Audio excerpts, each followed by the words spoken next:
Welcome everybody to the Fantasy Golf Insider Webcast and Podcast. I'm Jeff Bergerson, joined as always by my partner, Zachary Turcotte. He is mysteriously on DraftKings.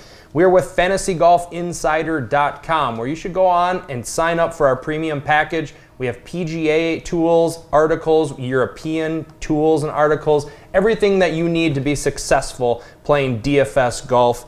This broadcast is available as a podcast on iTunes and Stitcher, so if you want to listen to us rather than looking at us, which I couldn't blame you for, then go on and listen to us, give us a good review. Also, be sure to subscribe to our YouTube channel. We're trying to get those numbers up as well. Last week, Zachary, was the final major of the year, the PGA Championship. Hooray. It started out a little bit sketchy on Friday. You were almost going to jump off Suicidal. a second-story building. I was almost in danger of not getting an email. It was so bad I was almost in danger of not getting an email from DraftKings telling me that I was a winner for the week. Won? Yeah, which means that we saw a big, enormous zero.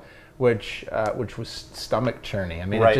It started out the first day. I thought, oh, this isn't too bad. And I thought my biggest bet was David Lingmerth. I thought if Lingmerth does all right, I've got him for about 40%. Everything's going to be okay. And he shoots to the top of the leaderboard, and I'm feeling locked in. And then by the end of Thursday, I just felt like I was just gut punched. And then the influx of the overreactors on Twitter come flying. Right. And the optimals are terrible. I'm just going to turn everything off this weekend. That's what I said. But it all turned out okay in the worked end. Out amazingly enough. Yeah, all three optimal lineups ended up cashing, which I'm assuming a lot of people out there in cash games. In cash But games. that's what we talked about. We've talked about this the last 2 years now to load up on cash games for major championships. Especially at the majors. Yeah. And this year has been no different. And this completed a run again this year. 4 for 4 at the majors. Yep. 10-2 with optimal lineups. That's incredible. So, I mean, the magic is definitely there in place. Yeah. Everything we talk about. And I tell people that ahead of time. I say, if you want to make money this week, just overweight cash game. I said, I know that most of you out there are not going to listen to the bankroll management. You're going to hit up the big GPPs. You're going to play a couple millionaire make lineups. That's fine if you just consider that your fun money, your lottery ticket money. You're not going to win with 1 or 2 lineups, more than likely. Right. But cash games are there for you to take money in these weeks. The pricing is so soft, you don't have to take a lot of chances. And even with the guys who missed on the cash lineups, DJ, Sergio, Kuchar, those are the 50, 40, and 30% maybe in some. There's nothing you're going to be able to do about that. So overall it ended up working out for the week. GPPs we ended up getting smoked because of we had so many good players that made it through and so many under the radar guys who made it through and did really well. But when you're loading up with Rory and you're loading up with DJ at the top.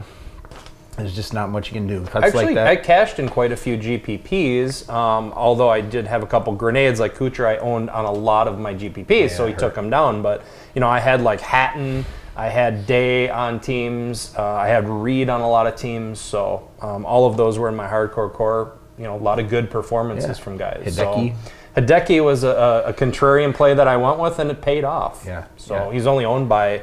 What was he owned by 3 or 4% in the Millie really Maker? Small. Yeah, incredibly low. Yeah. So it ended up being a entertaining weekend, a roller coaster up and down, and now all the majors are in the books. So it's time to push on to the FedEx Cup, which we should still have plenty of exciting golf over the next couple of months, and then we'll work our way back into the fall season again and start it all over again. And as a reminder to all you guys, if you haven't checked it out, we've got a brand new columnist. His name is Keegan Scott, so the ultimate golf name right there. He's writing a column for us recapping all of the web.com events each week. So this is a perfect time to really start digging in to seeing which of these 25 guys are going to jump up onto the tour here in the fall season. Right. Who's going to be the Patton Kazire this year who comes Smiley in and Kaufman takes off? Exactly. There's going to be a handful of those guys, and there's going to be a few old veterans who come along. Sure. Like Lucas Glover closed last year really well. Castro, Reevy. Yeah, so a lot of guys kind of revitalize their career. So be sure to check that column out because the fall season's almost here. So it's a free column every week. I mean, you don't even have to pay for it. Bonus. Just go to the site and check it out. So for all the cheapskates who don't want to drop the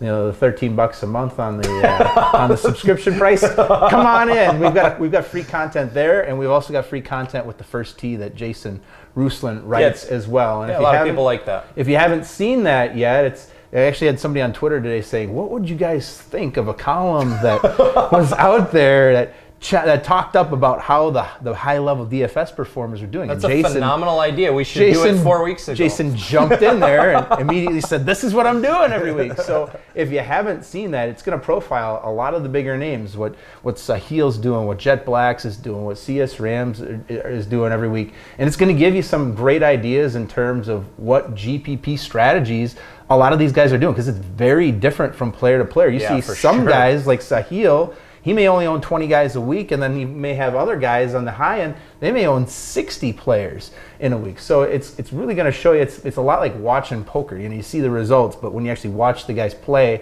hand to hand, you get a feel for how different the strategies are. So it's no different. So the web.com article and then the First Tee article, both free articles and both so valuable. So get on there and check it out. I will mention we get a lot of questions about the optimal lineups. Where are they? How can I find them? They're always on the Daily Spin. The Daily Spin, it's the big column on the middle of the website. I get at least 2 or 3 emails every week. I actually have been posting the picks for the Daily Spin early. So the optimal and the player pool, I've been trying to get those out. Make sure I get those up by like Tuesday night. So you'll see that posted right in the center of our website. If you're on the expert columns tab, for whatever reason, go to the home page and go to the featured column at that time. So it's always going to be right there for you each and every week. People think this is ridiculous. Fired up. People think this is ridiculous. We probably get 2 or 3 emails each week. Where are the optimal? And it never changes, and it's never going to change. So as long as you're fired up, why don't you talk about our shot of the week? Wow. Because you get kind of fiery talking about Rory Mcilroy. Well, I'm usually wrong. Me and Tommy G, we go back and forth. Who are we going to play? Are we going to play Spieth? Are we going to play McIlroy? Spieth, McIlroy. So I looked over his lineups. He had McIlroy in there. I said, that's great. I've got about 50% McIlroy exposure as well. Mm-hmm. And he came out and he played terrible day one. And I thought, well, he's dead now. But you knew there was going to be at least a little bit of a surge coming on day 2. He tends to play a little bit better. So afternoon is coming around. He's in position to make the cut. He's coming out of the last hole. All he's got to do is make par. He gets out of there, and he found a way to bogey on the end, which was, it was utterly ridiculous. He's just off the green. All he's got to do is just chip it up onto the green. He hits it about 10 feet up, hits on the grass, rolls back down. I was happy I didn't watch it live because I would have been throwing things.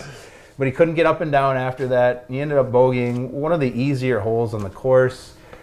Finished up +3 on the day, and which was really rough because if he gets in at +2 and he's got the whole weekend, oh gosh, it's wide open. Yeah, for sure. It's still close at that point. If he makes one of his -7 or -8 surges in a day, he is right in the mix again. But he blew it there. He went home again, so he went home this year at the U.S. Open. Yep. He went home at the PGA Championship.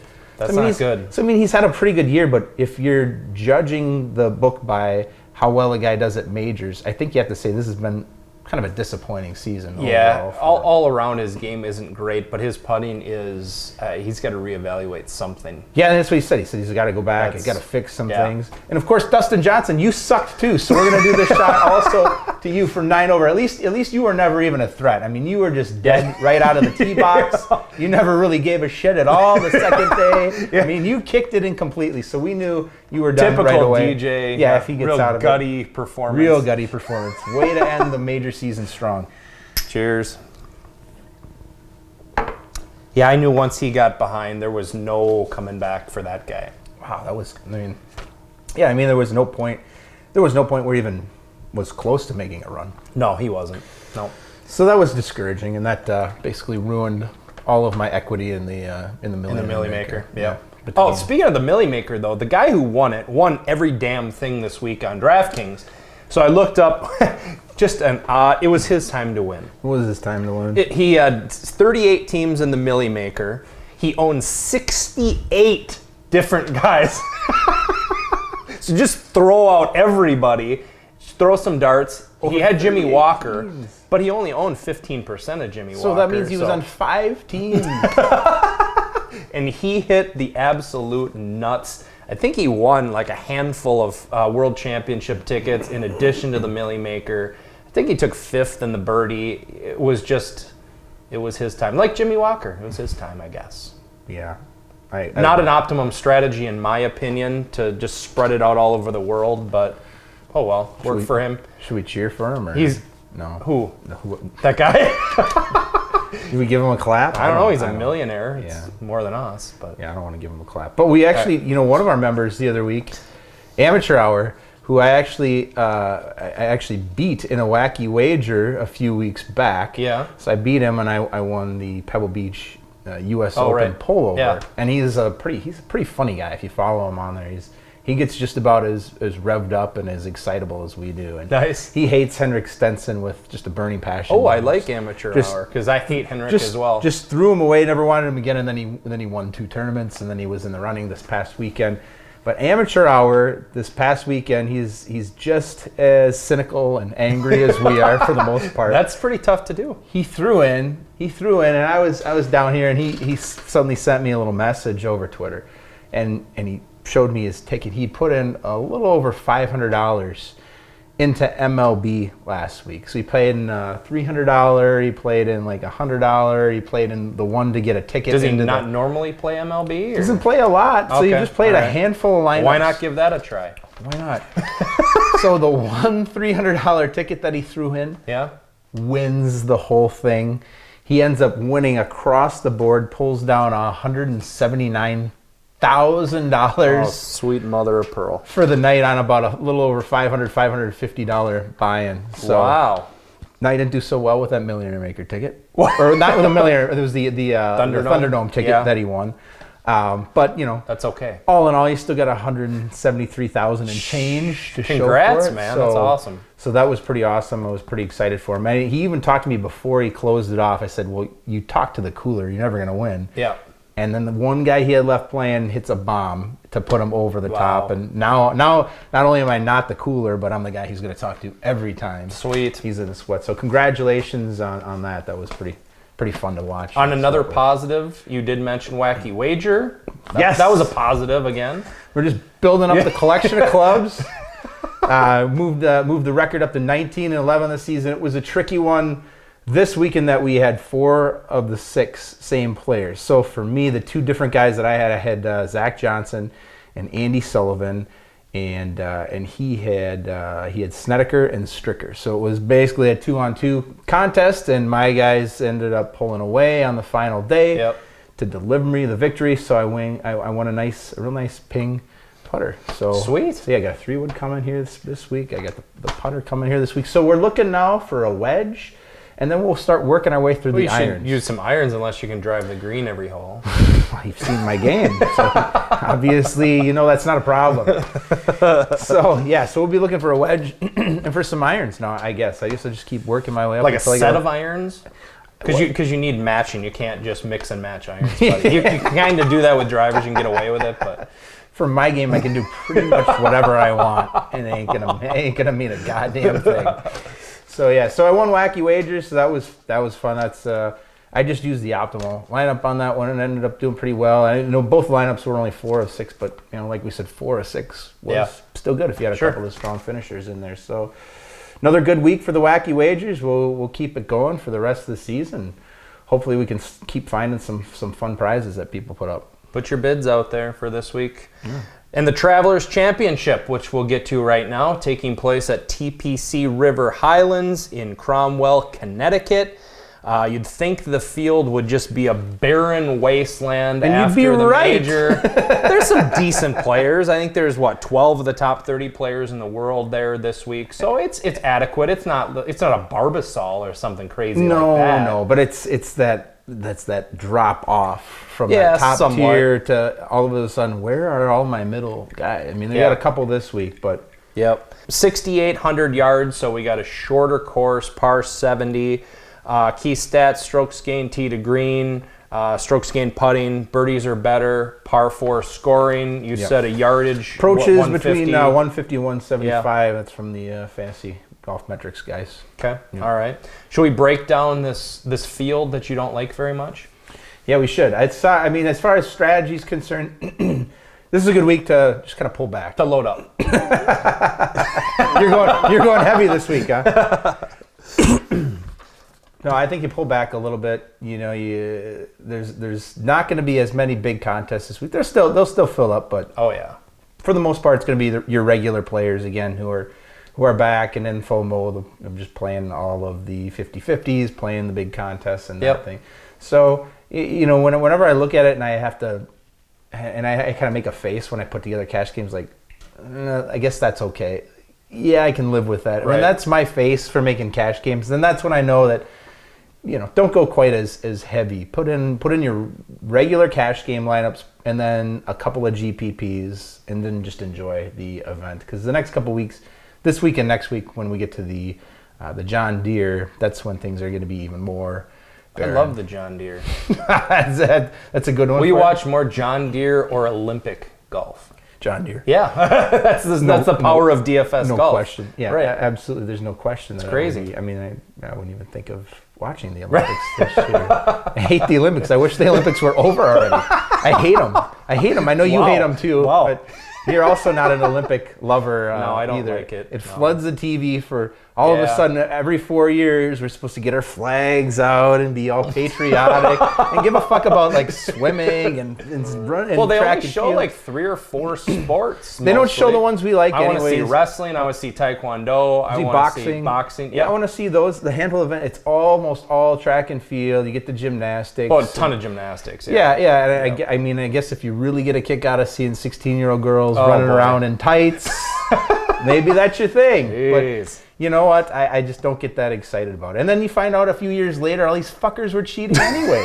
Assholes are on drugs. Russians aren't even able to participate. They were such scumbags for years and years.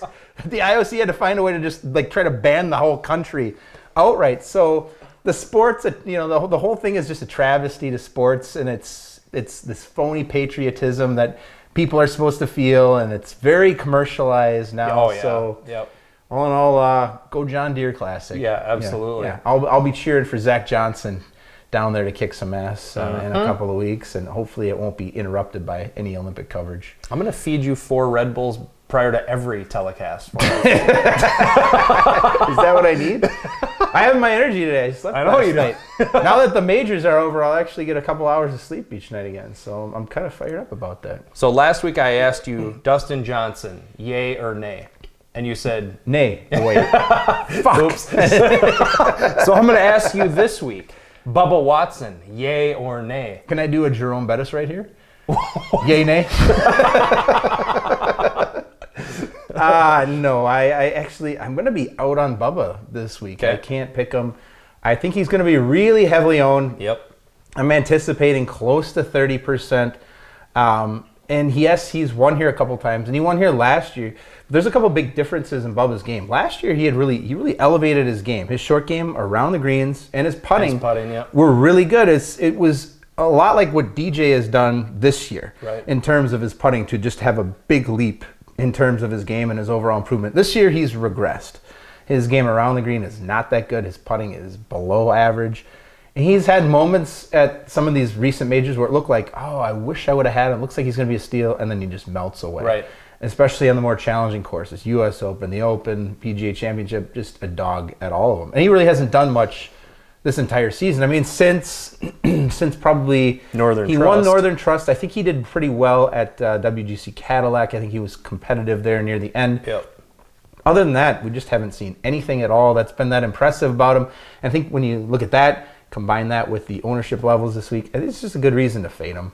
Okay. So. I'm not as convicted as you on that because if one of us has him, that means if we're both locked into fades, then for sure he wins. That means he's like 10th place, right?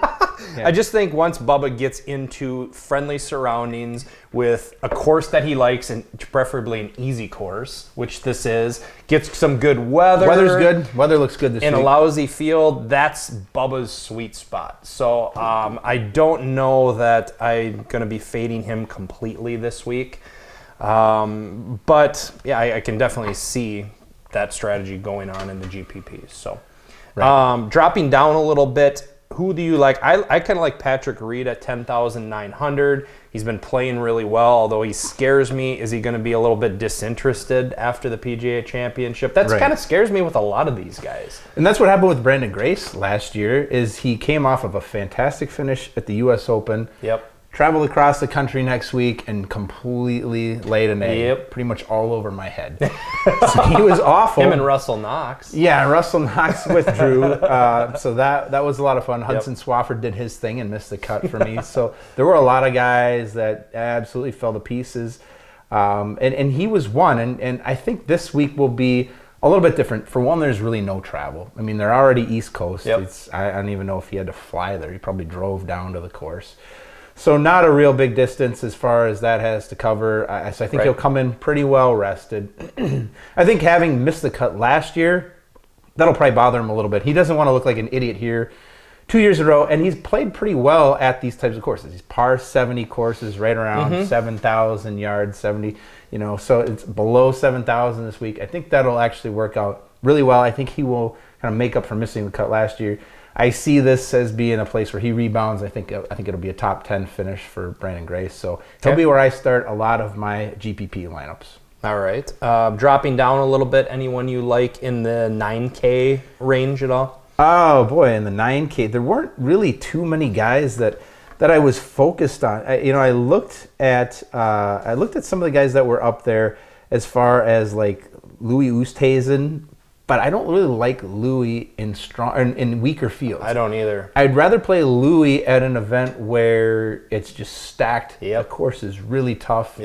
And he comes in pretty well rested. Brings his bed. Yes, all of those things. So he comes in ready to play. But weaker fields, he's another guy who came out here after taking second place, timed for second last year at the U.S. Open, and then just right off a cliff, just didn't care, didn't show up, and missed here. So I didn't really like him. I don't think you have to pay up for a guy like J.B. Holmes here as far as a bomber. No, he's too expensive. I don't like him here on this style of course, and he obviously played pretty poorly last week as well. So, he's another guy that I didn't really like. I guess I looked a little bit, just dropping just below 10 at 9,900. Maybe Paul Casey. He finished 10th this past weekend, so he looked really good. He finished second here a year ago. Lost in the playoff to Bubba last year. And people really haven't been on him much at all lately. Because he's been terrible. He's been erratic. He's been kind of up and down.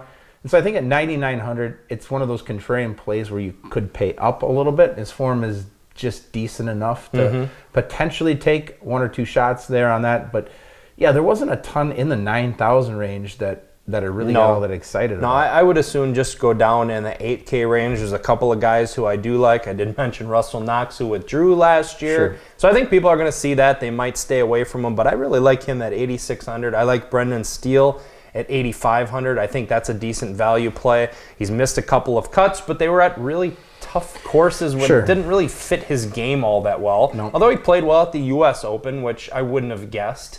But normally he's one of these guys who plays better on easier courses and thinner fields. So I like Brendan Steele at 8,500. How about you? Coming down a little bit into the 7,000 range at 7,700, probably one of my favorite value plays this week would be Tyrell Hatton. He's a 24-year-old. He's a British player. We were big on him last year. Big on him. Yeah, I mean, I own shares at the Open Championship. I own shares of him last week, and both times he's been in the top 10 for us. So that's been fantastic. And you've owned a ton of them in the Euro. Yeah, we've owned him. We've followed him pretty much since we started. We've owned a lot of them. He's only missed 3 cuts all season long, which has been great. He's got 6 top 10s, including 3 straight. He's a guy who he's about 290 or so off a tee, which for Europeans is actually a little above average. But 290 works perfect for a course like this. In Europe, he's been hitting about 70% of greens, which is fantastic, and his putting's also been pretty good for the season. So 7,700. We've talked a little bit before. He's not a guy who's made quite enough noise to make it onto TV on the weekend. Right. So even though he's finished really strong, they'll cut to him on 18 where he's hitting his last putt of the day and everybody's clapping because he locked in a 5th or 10th place finish. But you haven't really gotten to see him yet, which is great because it's keeping his price in a little lower range for us this week. So I will be playing a lot of Tyrell Hatton in cash games and in GPPs this week. Okay. What to think of Daniel Summerhays? We load up on him at Canadian because his price is just so ridiculously cheap. He absolutely shits the bed. I wish I had a punching bag right here with his face on it. Then he comes back last week at the PGA Championship. He just dominates at the U.S. Open, dominates at the PGA Championship. He looked like he was on his way to a great finish at Canada before he absolutely just shit all over my GPP picks for the week. He's played like garbage at this is a weird one. Too. I don't understand why. It's a short course. Right. It's a par 70. It's not like the par 5s are way out of range or anything like that. I really don't understand what the problem's been. He's missed 3 out of 4 cuts, and the one time he made the cut, he finished 74th. So that will scare me a little bit. Yeah. But God, I think he's elevated his game. One of those players who's elevated his game so much this year over last that he's kind of on a different level right now. And if you can putt, if you can be a top 10 putter, and this week, there's maybe, is there anybody in the field? Him and, gosh, he might be the top putter in the entire field this week. I don't see any other names that. Webb Simpson. Good one. Hello. So I think he might be the top putter at this event this week, which, should be to his advantage. If you can putt lights out on this short of a course, you're going to be. Well, here's another guy who talk about Aaron Badley possibly at 6,900. Sure. Same type of player. He's been rolling lately. I mean, he's at a win. He's made 4 or 5 straight cuts, and he's another guy who can just putt lights out. He will shank the shit out of the ball, but if he's somewhat accurate, he can putt the lights out. Yeah, somewhat meaning like more than 45 to 50%, which is kind of his normal range of accuracy for a course like this. But his form has been really great lately, so. Yeah, he is definitely a name to consider. He's down in the 6s. Yeah, he's 69, I believe. Yep. Yeah, so he's pretty cheap down there. Give us a couple sleepers. Save most of them for the daily spin. I will, because anybody who ever tells me that they cancel the subscription because we give enough information on the webpage, they just fucked you guys over, man. They absolutely screwed you guys over. We'll make sure we give just enough content to keep you coming back for more. So. Lower range, there's a couple of guys that are down there. We loved Chad Campbell a couple weeks ago. He took good care of us this week. So he's been playing great. He's made 6-7 straight cuts. A lot of really quality finishes and top 25 types of finishes. And so what happens this week in a weaker field? He gets a price cut down to 6,200, which I don't really understand. He's done really well here. He's made 6 of his last 8 cuts. He's got a handful of top 25s. And at 6,200, he just has to make the cut. I'm going to be using him in cash games this week. So he'll be in at least one, maybe 2 of the optimal lineups, which does make me a little bit nervous. But I like him a lot. I also like Ches Reavie, or as our stat guy would say, Riave. He's been playing really well. He's a guy who goes on streaks. So you either catch him when he's making 3 or 4 straight cuts or missing 3 or 4 straight cuts. So he's made 3 straight. So we're going to hold out hope that he can make number 4. That's usually about the extent for him in terms of his cut-making ability.